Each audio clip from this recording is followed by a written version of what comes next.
नमस्कार, मैं हूं दिबांग। स्वर्णिम भारत में आपका स्वागत है। भारत ने एक वक्त हरित क्रांति का दौर देखा, जिससे देश की खेती और किसानों के हालात में बड़ा बदलाव आया। और अब है गांव की जिंदगी में बड़ा बदलाव लाने वाली हरित ऊर्जा यानी ग्रीन एनर्जी की क्रांति। सिर्फ गांव ही नहीं, देश के छोटे बड़े शहरों में रहने वाले लोगों का भी रिन्यूएबल एनर्जी की तरफ रुझान बढ़ता जा रहा है। ये बदलाव भारत को जीरो से हीरो बना सकता है। मतलब हम जीरो कार्बन के लक्ष्य को हासिल कर पर्यावरण ही नहीं, देश की अर्थव्यवस्था का भी कायाकल्प कर सकते हैं। इसकी शुरुआत हो चुकी है, लेकिन किस तरह और कैसे ग्रीन एनर्जी से नेट जीरो कार्बन मिशन को जमीन पर अंजाम दिया जा रहा है, किस तरह बिजली को लेकर लोग आत्मनिर्भर बन रहे हैं, स्वर्णिम भारत में आज सबसे पहले यही देखते हैं। ये आज का भारत है, जिसकी शक्ति को दुनिया के हर बड़े मंच पर अहमियत मिल रही है। बाली के G20 सम्मेलन में भारत की गूंज गूंज रही है। इसी सम्मेलन के दौरान प्रधानमंत्री नरेंद्र मोदी दुनिया को ये बताना नहीं भूले कि भारत क्लाइमेट चेंज और रिन्यूएबल एनर्जी के क्षेत्र में बड़ी जिम्मेदारी निभा रहा है, बड़े कदम उठा रहा है। क्लाइमेट चेंज जैसी चुनौती से निपटने के लिए और जो आइलैंड कंट्रीज होते हैं, उनके लिए तो भारत एक वरदान के रूप में काम कर रहा है। क्लाइमेट चेंज की जो मुसीबतें हैं, उसको निपटने के लिए भारत ने विश्व को मिशन लाइफ का समाधान दिया है। मिशन लाइफ यानी lifestyle for environment. Mission life यानी पृथ्वी के प्रत्येक नागरिक द्वारा ऐसी लाइफस्टाइल को आत्मसात करना जो पर्यावरण के अनुकूल हो, जो क्लाइमेट चेंज की चुनौती से हर पल निपटती हो। चुनौती सिर्फ जलवायु परिवर्तन की नहीं है, हमें साफ और सस्ती बिजली भी चाहिए। इसके लिए भारत के गांव शहरों में रिन्यूएबल एनर्जी का विस्तार किस तरह हो रहा है, ये दिखाने के लिए हम आपको ले चलते हैं गुजरात के उस गांव में जो भारत ही नहीं, दुनिया के लिए भी रोल मॉडल है। गुजरात के मेहसाणा जिले का एक गांव जो पहले सूर्य मंदिर को लेकर मशहूर था, वो अब घर घर सौर ऊर्जा की सप्लाई के लिए भी जाना जाता है। मोढेरा देश का पहला सोलर विलेज है, जिसका प्रतीक है वो सोलर पैनल जो यहां हर घर की छतों पर दिखाई देते हैं। सोलर एनर्जी की तकनीक से लोगों की जिंदगी कैसे बदलती है, ये गांव इसकी जीती जागती मिसाल है। मोढेरा गांव के लोगों का बिजली का बिल जीरो हो चुका है। बिजली उनकी कमाई का जरिया भी बन गई है। गांव के घरों में स्मार्ट मीटर रीडर लगाए गए हैं। लोग ऑनलाइन ही अपने बिल की निगरानी भी कर सकते हैं। आखिर ये चमत्कार हुआ कैसे, आइए देखते हैं। दरअसल मोढेरा को आधुनिक पहचान देने के लिए केंद्र और राज्य सरकार ने 81 करोड़ रुपए खर्च किए हैं। मोढेरा को सोलर गांव बनाने के लिए पास के गांव सुजानपुरा में बैटरी एनर्जी स्टोरेज सिस्टम के साथ एकीकृत सौर ऊर्जा परियोजना को अमल में लाया गया है। इस बैटरी स्टोरेज के चलते यहां से बिजली कभी नहीं जाएगी और मोढेरा के 1300 घरों को दिन रात सौर ऊर्जा से बिजली मिलती रहेगी। पहले जो प्लांट था वो पूरा बिजली विभाग से ग्रिड से चलता था। आप देख सकते हैं लाइटें जा रही है तो बिजली विभाग से चल रही थी। जब ये प्रोजेक्ट आ गया तो सोलर प्रोजेक्ट से जो बिजली पैदा होती है उससे ग्रिड में भी जाता है और गांव को भी प्रज्वलित करता है। ये तो हुआ दिन का टाइम, पर जरा रात होती है तो क्या होता है, तो रात को भी सोलर पावर से पूरा गांव को बिजली मिलती रहती है। वो इस सोलर बैटरी स्टोरेज में उसका ये फायदा है कि 24 घंटों दिन हो या रात पावर तो मोढेरा को मिलती रहेगी, वो भी सौर ऊर्जा की। मुफ्त बिजली तो लोगों को अब कई राज्यों में मिलने लगी है, लेकिन मोढेरा में बिजली सप्लाई के उस मॉडल को अपनाया जा रहा है जहां न लोगों को सिर्फ बिजली मुफ्त मिलती है बल्कि बिजली के उत्पादन से कमाई भी होती है। खुश, हाँ ખુશ બનાવી બધું બિલ ના આવે बिल नहीं आ रहा है નહીં આવે मोढेरा गांव के रहने वाले मुकुंद भाई से जब हमने बात की तब पता चला कि किस तरह बिजली का मोढेरा मॉडल आमदनी का जरिया बन गया है। कितना बिल है? 998 कितना फायदा हुआ है? 998 भरवाना नहीं, जमा है। अच्छा, माइनस में कि अगर आप देखोगे तो इस मंथ का उनको 957 क्रेडिट हुआ है, मतलब तो अब तक टोटल 957 क्रेडिट हुआ है और इस मंथ का 56 रुपीस उनको क्रेडिट हुआ है। तो ऐसे मिला के अब तक उनको 998 का बेनिफिट्स मतलब बिल में रिफ्लेक्ट होना चालू हो गया है। सोलर एनर्जी से रात के वक्त मोढेरा गांव जगमगाता रहता है। हमने घरों में जाकर सौर ऊर्जा की सप्लाई का भी जायजा लिया। शंकर भाई के घर में बल्ब से लेकर पंखे तक सब कुछ सौर ऊर्जा से चल रहा है। यहां तक कि घर में लगा एसी भी सोलर पावर से चलता है। मोढेरा का सूर्य मंदिर कोणार्क के सूर्य मंदिर के बाद सबसे प्रसिद्ध है। 11वीं सदी में सोलंकी नरेश भीमदेव ने इसे बनवाया था। इस जगह का जिक्र स्कंद पुराण में भास्कर क्षेत्र के रूप में है। सूर्य मंदिर के कुंड में 108 छोटे मंदिर हैं। अब रात के वक्त मोढेरा का ऐतिहासिक सूर्य मंदिर भी सौर ऊर्जा से रोशन होता है। मंदिर के परिसर में सौर ऊर्जा से संचालित हेरिटेज लाइटिंग भी लगाई गई है। सैलानियों के लिए यह बिल्कुल नया अनुभव है। गुजरात में ग्रीन एनर्जी का विस्तार बड़े पैमाने पर हो रहा है। यहां देश का पहला सोलर विलेज है जहां सोलर पावर ने लोगों की जिंदगी बदल दी है।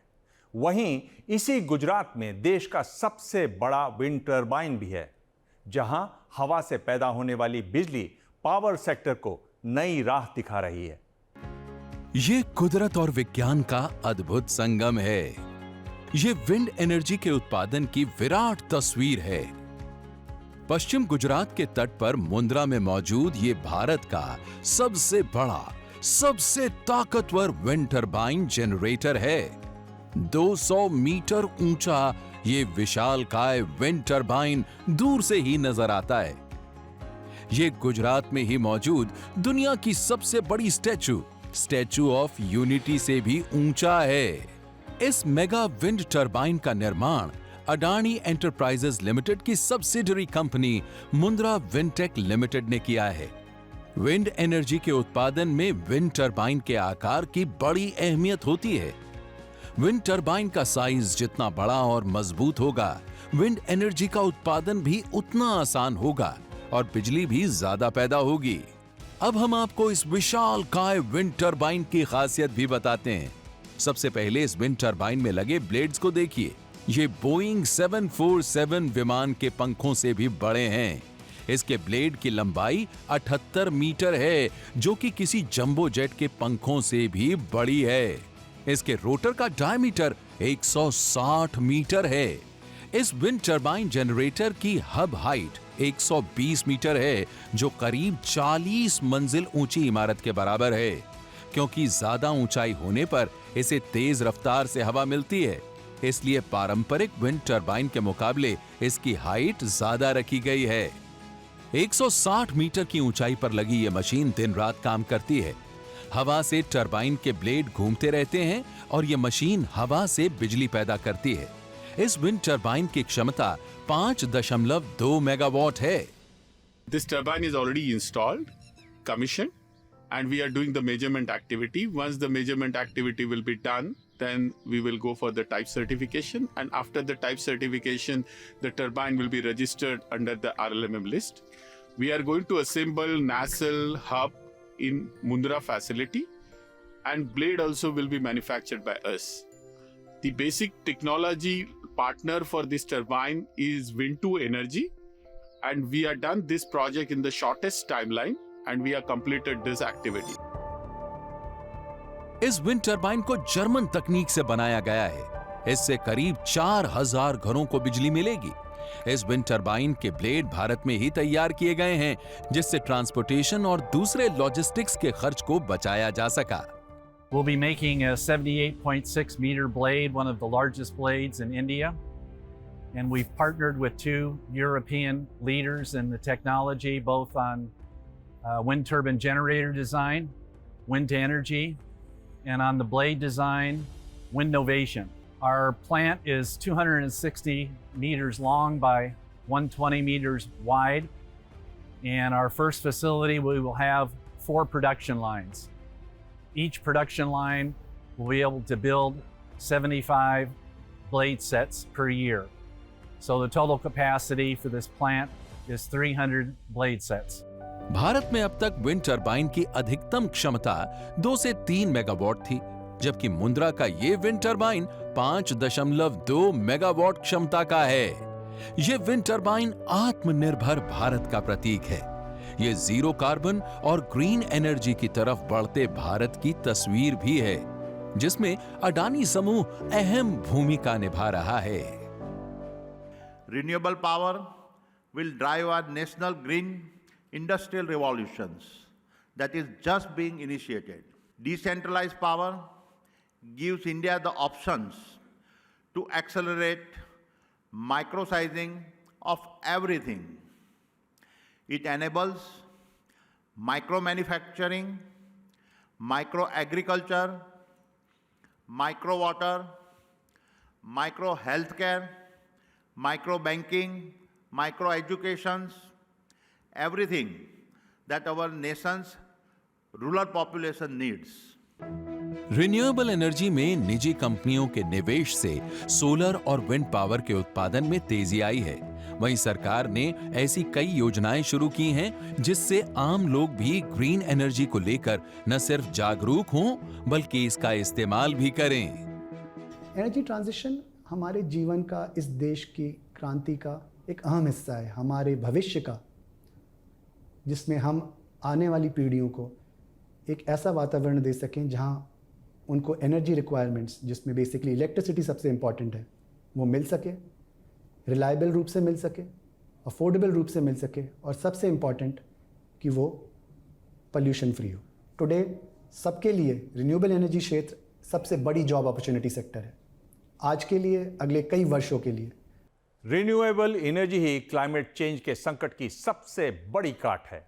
हवा में घुलते कार्बन के जहर को कम करने के लिए, जीरो कार्बन के लक्ष्य को हासिल करने के लिए सरकार रिन्यूएबल एनर्जी को मिशन की तरह ले रही है और अब इसका असर गांवों में दिखने भी लगा है। इससे बेहतर क्या हो सकता है कि लोग खुद बिजली पैदा कर उसका इस्तेमाल करें और पर्यावरण को भी साफ रखें।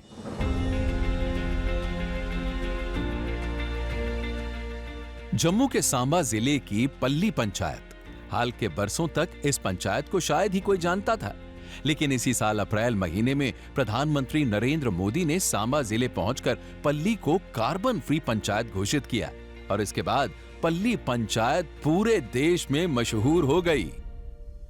देश को कार्बन न्यूट्रल बनाने का जो संकल्प देश ने उठाया है, उसी दिशा में भी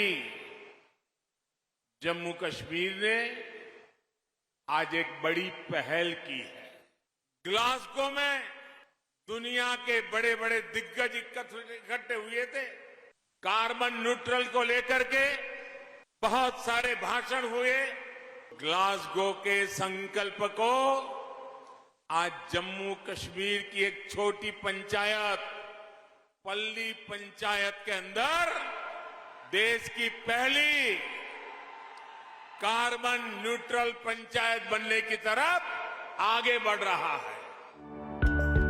पल्ली पंचायत कार्बन फ्री कैसे बनी, ये बताने से पहले आपको यहाँ की तस्वीर दिखाते हैं। ये है पल्ली पंचायत में लगा सोलर प्लांट। इस सोलर प्लांट ने यहाँ के लोगों की जिंदगी बदल दी है। यहाँ पहले लोग बिजली की कटौती से परेशान थे। पंचायत अंधेरे में डूबी रहती थी। पहले और आज के में मतलब जमीन आसमान का अंतर आ गया। पहले जहाँ पे जो लाइट की था, अभी मैं कहता हूँ कि सिटी से भी पूरे जम्मू कश्मीर में हमारे जहाँ पल्ली में लाइट बिल्कुल 24 घंटे नहीं कह सकता कि क्यों, हो सकता है उसमें आधा घंटा 1 घंटा कभी पीछे कट होता है, कोई फॉल्ट होगा, कोई लाइन में आगे पीछे, तो पीछे से ग्रिड बंद होगा, लेकिन पूरी लाइट रहती है। जब से पल्ली पंचायत में ये सोलर प्लांट लगा, गांव के हालात बदल गए। गांव अब सौर ऊर्जा से जगमगाता है। छात्र तो बहुत खुश हैं जो बिजली संकट से पढ़ाई तक नहीं कर पाते थे। इससे हमें बहुत फ़ायदा हो रहा है। पहले तो जब अगर ट्रांसफॉर्म सट जाए तो इन्वर्टर डेड हो जाते थे, तो हमें कैंडल्स लेके पढ़ना पड़ता था। इससे बहुत हेल्प हो रही है। सारे स्टूडेंट खुश है क्योंकि लाइट की वजह से उनको बार बार उठना नहीं पड़ता। लाइट होती है तो वो अच्छे से पढ़ भी पाते रात को। पल्ली पंचायत में लगे सोलर प्लांट को पीएम मोदी की पहल पर सिर्फ 18 दिनों में लगाया गया। इस प्लांट की क्षमता 500 किलोवाट है, जिससे 300 से भी ज्यादा घर रोशन होते हैं। यहाँ तक कि किसानों को सिंचाई के लिए इसी प्लांट से बिजली मिल जाती है। जब फसल का टाइम आता है तो हमने बुझाई करनी होती थी, लाभ वगैरह दान वगैरह लगाना होता था तो पानी नहीं मिलता था, लाइट ही नहीं जाती है। 1 घंटा लाइट जाती थी, जो पहला लगाया हुआ वो भी सूख जाता था। मतलब एक किले में 5-6 रोज लग जाते थे, पानी नहीं मिलता था। अब हम उसी सोलर प्लांट की वजह से बिजली पूरी है तो पानी हमें बिल्कुल अच्छी तरह मिल रहा है, दान अच्छी तरह फसल मिल रही लगा रहे हैं। अडानी समूह ने भी देश के कई इलाकों में सोलर या विंड प्लांट के जरिए लोगों का जीवन बदला है। We have been given this opportunity to help redefine our nation's renewable energy landscape. In today's world, climate adaptations cannot be considered independent of economic development priorities. Both job creation and decarbonization must be simultaneous objectives. देश की बड़ी योजनाएं या बड़े इरादे तभी पूरे होते हैं जब जमीन पर काम हो।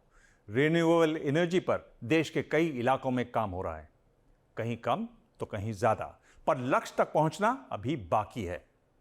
स्वर्णिम भारत में आज बस इतना ही। अगले हफ्ते हम बढ़ते भारत की एक नई कहानी के साथ फिर हाजिर होंगे। नमस्कार।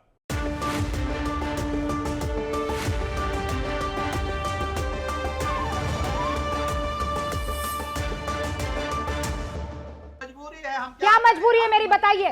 मैं अभी आपको बताती हूँ कि मैंने ओए होए होए होए नमकीन के चटकारे लेते हुए टकटकी मार के डिबेट शो को पॉज रिपीट कर करके देख रहे हैं जोगिंदर जी। इनकी तरह आप भी देखें अपने फेवरेट डिबेट्स को रिपीट कर और डाउनलोड कीजिए एबीपी लाइव ऐप अपने स्मार्ट टीवी पर।